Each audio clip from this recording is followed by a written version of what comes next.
Nouvelle édition du QG News.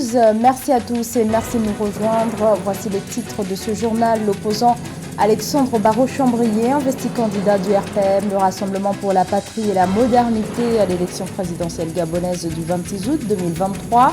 Son objectif désormais est de faire l'unanimité au sein de l'opposition et rassembler autour de lui.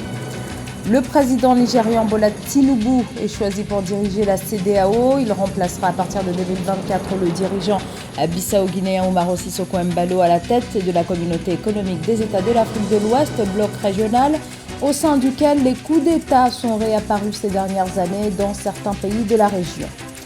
Puis au Sénégal, le terminus du TER à l'aérogare est inauguré pour assurer la liaison entre Diamniadio et l'aéroport international Blaise Diagne avant décembre 2023. En Centrafrique, le président Faustin-Archange Touadéra a remis ce lundi le projet de nouvelle constitution à la direction nationale de la campagne référendaire, l'instance chargée de publier ce texte.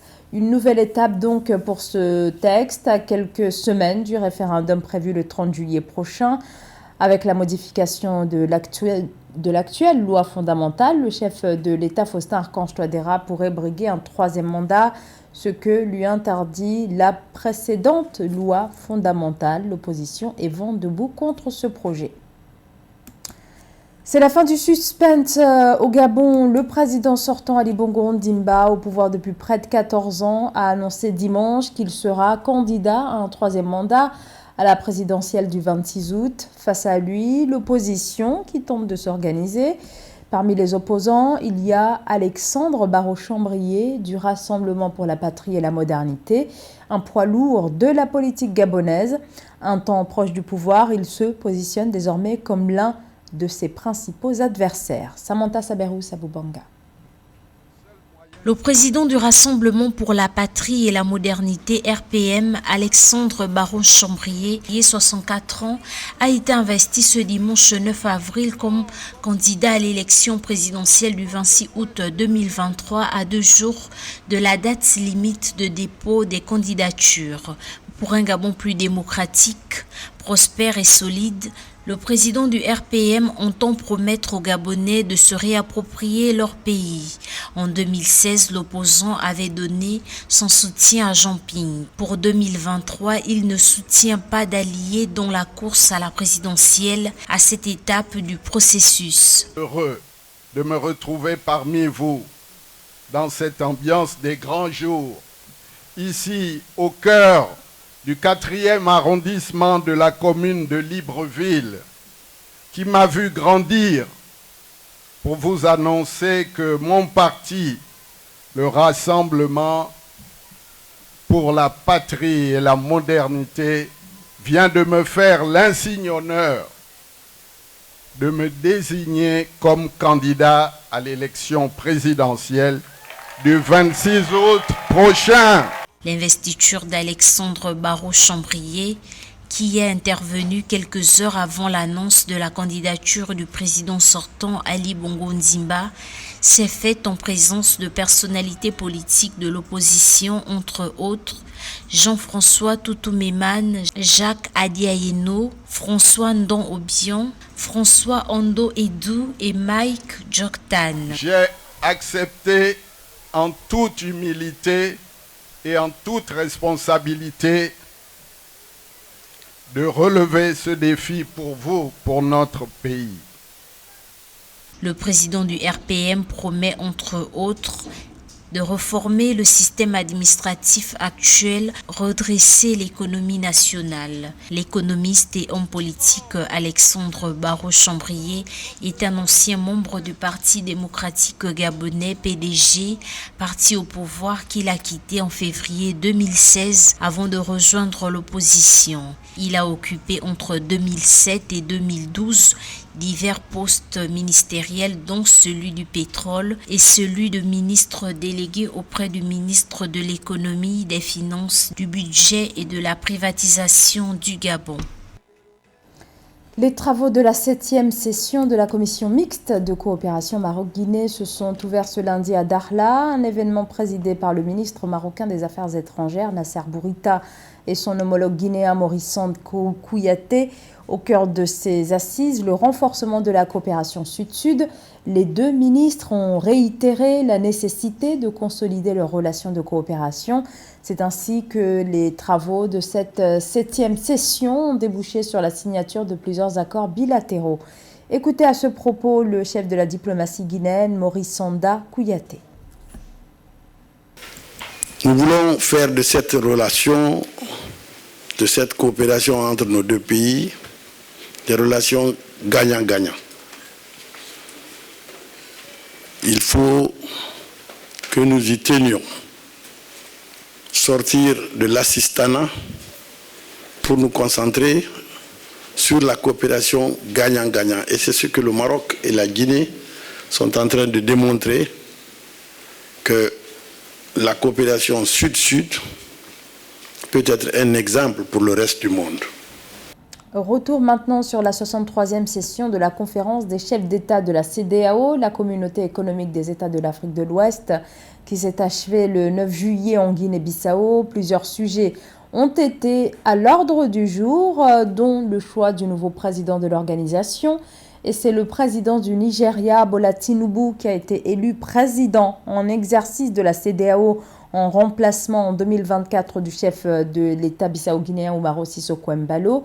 Au cœur des priorités de la nouvelle présidence, la lutte contre les changements anticonstitutionnels. Bola Tinubu a décidé d'en faire l'une de ses priorités, tout comme le combat contre l'insécurité qui gangrène une bonne partie de la sous-région. Mildred Diamou. Bola Ahmed Tinubu, président de la République fédérale du Nigeria, assume désormais la présidence tournante de la communauté économique des États de l'Afrique de l'Ouest, CEDEAO, pour un mandat d'1 an. Il a été élu à ce poste lors de la 63e session ordinaire de la conférence des chefs d'État et de gouvernement du bloc sous-régional, tenue le 9 juillet 2023 en Guinée-Bissau. Bola Tinubu remplace ainsi le président bissau-guinéen Umaro Sissoko Embalo, qui a dirigé la CEDEAO durant les 12 derniers mois. Depuis que nous avons assumé la présidence de l'autorité des chefs d'État et de gouvernement de la CEDEAO et face à des défis multiformes et sans précédent, nous avons consacré beaucoup de temps et toute notre énergie sur les différentes menaces régionales et internationales afin de renforcer l'architecture de paix et de sécurité humaine dans notre sous-région. La lutte antiterroriste et le rétablissement des régimes civils dans certains pays de la sous-région constituent les principaux défis auxquels le président nigérian sera confronté. Dans son allocution de circonstance, le président Bola Tinubu a rappelé l'urgence des actions collectives des États membres pour relever les défis sécuritaires qui entravent le développement de la sous-région. Tout en plaidant pour la défense de la démocratie et la bonne gouvernance, le nouveau dirigeant de la CEDEAO compte faire de la stabilité politique et sociale, la paix et la sécurité, l'intégration économique régionale et le renforcement des institutions de la CEDEAO ses priorités. Nous devons être fermes sur la démocratie étant la meilleure forme de gouvernance. Nous ne permettrons pas la succession de coups d'État.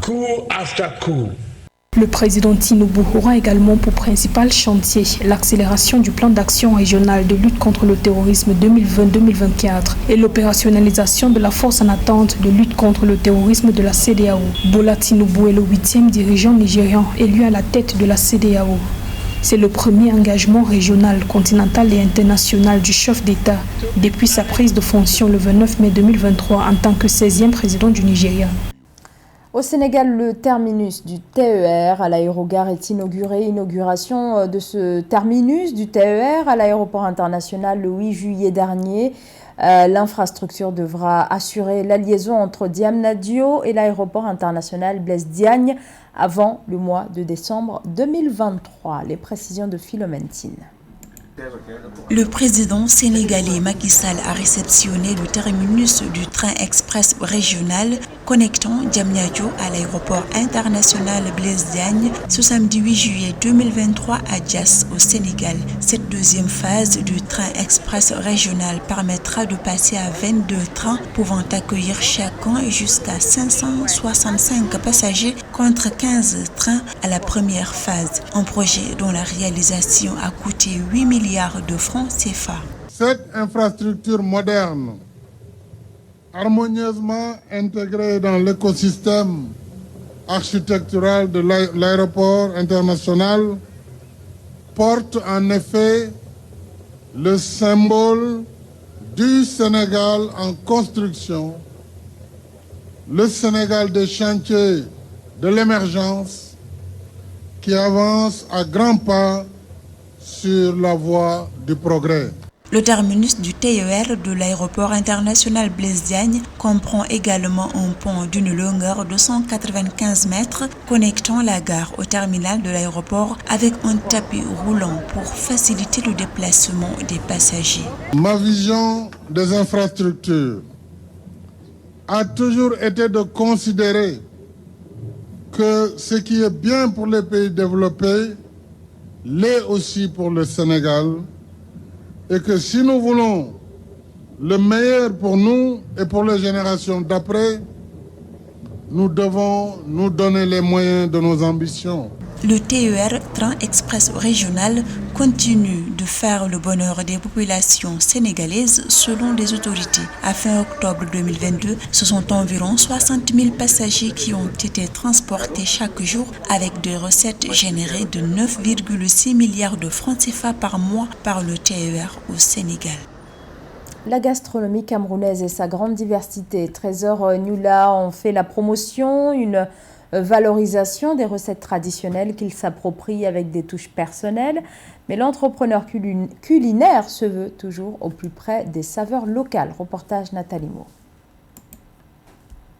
La gastrodiplomatie est une discipline apparue au début des années 2000 sur la scène internationale. Au Cameroun, l'entrepreneur culinaire Trésor Nfoula, 30 ans, plus connu sous l'appellation Doc Bidi, manie avec brio cet art depuis 2017. Adepte de cuisine qui refuse cependant le titre de chef, il croit fermement à la promotion de l'identité culturelle africaine grâce au mets du terroir sous l'étendard de son projet Pana Foodies. Honnêtement, pour moi, l'art culinaire, c'est la base de beaucoup de choses. L'art culinaire est à la base même de la diplomatie. Pour faire découvrir ton pays, même culinairement, tu le fais très bien découvrir. Pour moi, vraiment, le plus important, mon rêve, c'est de pousser l'art culinaire africain et camerounais idéalement. Après une tournée africaine en 2022-2023 où il a su valoriser à travers des vlogs la cuisine africaine, Doc Bidi est désormais reconnu par le gouvernement camerounais. Ayant rencontré le ministre du Tourisme et des Loisirs de son pays, Bello Bouba Maïgari, Doc Bidi s'est dit fier d'endosser la casquette d'ambassadeur touristique du Cameroun. Être un élément primordial, premium du tourisme au Cameroun, parce que vraiment, je vous assure, il y a tellement de mets au Cameroun. Au Cameroun, tu peux faire 300 jours, tu peux faire une année. Chaque jour, on te sert un plat, tu manges différents plats chaque jour. Et c'est ça qui est magnifique. Pour Doc Bidi, vendre la gastronomie du Cameroun implique l'amélioration de la chaîne de valeur agricole locale. C'est dans cette logique qu'il a déclaré entretenir un rapport privilégié avec les agriculteurs et éleveurs de son pays. Cette vision chez lui porte une empreinte particulière, celle de l'utilisation de l'huile de palme brute dans toute sa recette. C'était le journal de la rédaction. Merci de votre fidélité. L'actualité se poursuit sur notre antenne.